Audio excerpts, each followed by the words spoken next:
If we got in the middle of the pile. An urban search and rescue team responds to an explosion at a college dorm. The building and an attached parking garage have collapsed.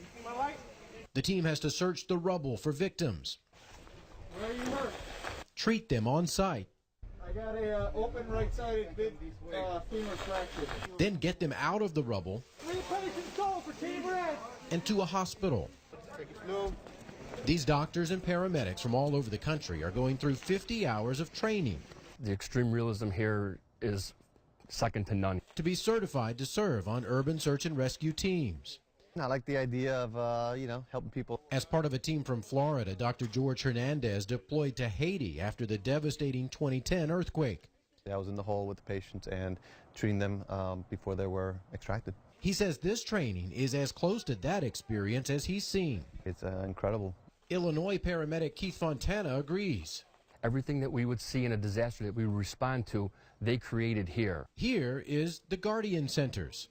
There's really no other facility that has this scope and scale. Private investors spent $51 million to buy a former missile factory and transform it into an amazing disaster training facility for the military and federal, state, and local emergency and law enforcement agencies. We do like to pride ourselves on having a facility that can facilitate and replicate almost anything you would find in the real world. The center includes an entire city of buildings, a school, a church, a post office, a subway station with real Washington, D.C. metro rail cars, plus collapsed steel and concrete structures. This was constructed to replicate a church that collapsed during an earthquake in New Zealand. It looks unstable, but it's actually quite stable and safe.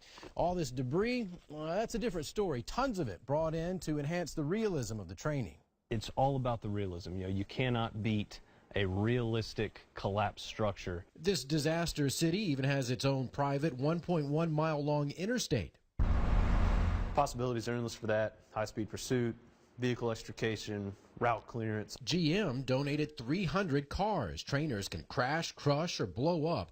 And then there's the entire neighborhood that can be flooded with 5.5 million gallons of water. Rescuers can go out on boats and actually literally cut through the roof and rescue people out of the homes. Another unique feature, armored tunnels under the collapsed buildings that lead role players to rescue pods where they can hide from trainees during exercises. Exercise participants dig down through the rubble, find one of those rescue pods, they breach it, they make entry, and they can pull a live role player out of the rubble. It all adds up to a training experience first responders can't get anywhere else.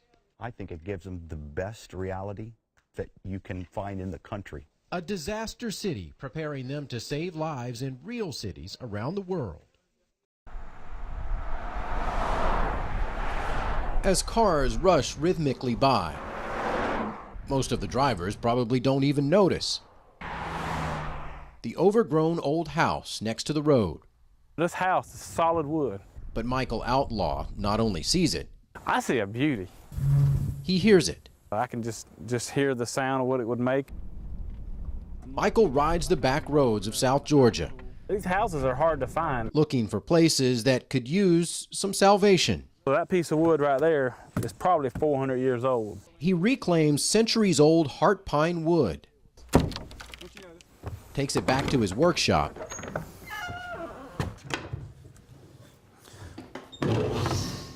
and gives it new life. My heart's really in making these things right here. I love it. Michael planes that ancient lumber, wiping away generations of weather and wear to reveal the heart and soul of the wood. He cuts it into staves, just the right shapes and angles, I put the clamps on it. and glues them together to create a perfect circle. Then comes sanding, filing, drilling,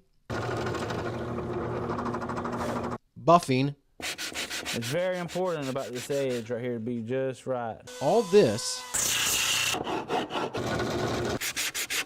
leads to this.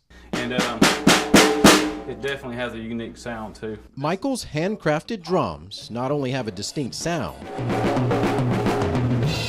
each one also has a unique look. let's face it, how are you going to get a finish like that out of a plywood shell? And each has an interesting story. This one right here has come out of a tobacco barn. Then there's the one that started in a hog pen, and this one from the bleachers of an old gym. And Michael preserves the quirks and scars of the wood. We'll find like a nail that's cut a certain way, and we'll try to incorporate that into the drum. While few folks in Michael's own backyard know about his talent, we sell them all over the world. He's gaining a worldwide reputation in the music industry. This drum right here is Eddie Fisher's drum from One Republic. He and all Michael's other customers get certificates of authenticity that tell them how their drums began. I'm a born-again Christian, so that whole bringing something dead back to life kind of really means a lot to me. Meaningful work transforming the forgotten into the memorable by finding the rhythm in the wood.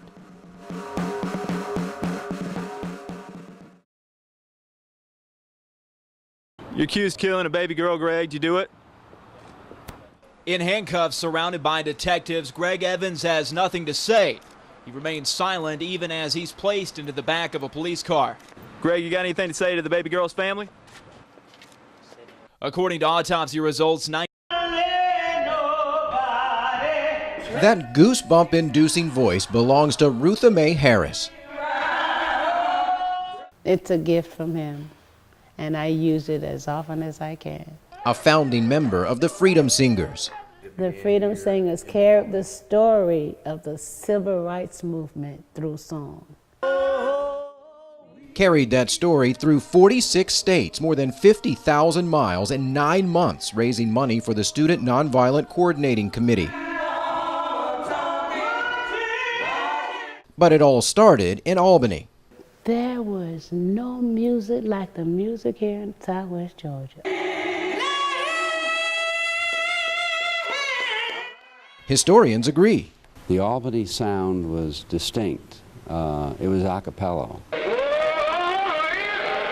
And it was one of the Albany movement's greatest contributions to the national civil rights movement.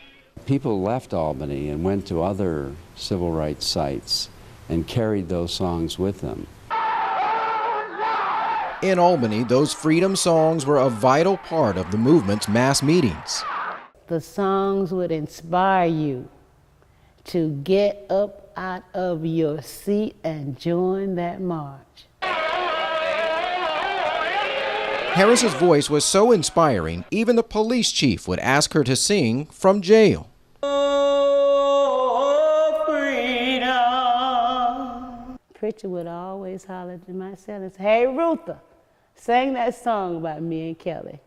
I don't know why he would ask me to do it. I guess that time must have sounded pretty good to him. And she still sounds good today, keeping the music of the movement alive. Without the music, I don't believe there would have been a movement. Ain't gonna let the city commission turn me round. And without Rutha Harris, that music wouldn't have been what it was and what it remains today.